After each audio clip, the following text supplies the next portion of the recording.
because our soul is tethered so that there's another embodiment after this one.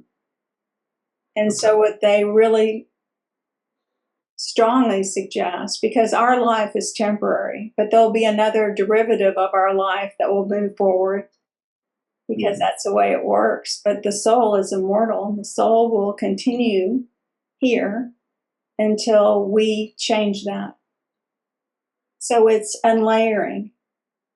The unlayering component is the biggest thing.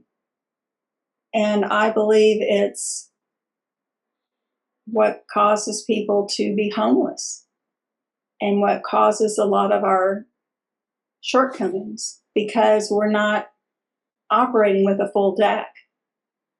We've had so many oppositional occurrences in past lifetimes that we didn't know we needed to surrender. We didn't know that we needed to bend the knee.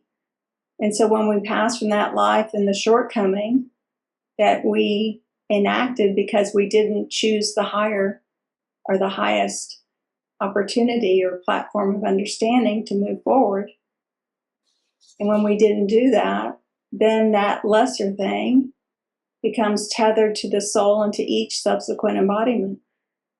And so there are many, and especially the elders said in this book coming up that I called them middle class. And they said that group that you call middle class are the ones that do not have their full faculty. And that's why they find things difficult.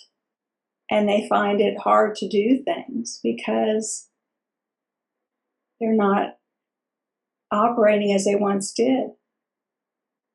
And they don't realize it.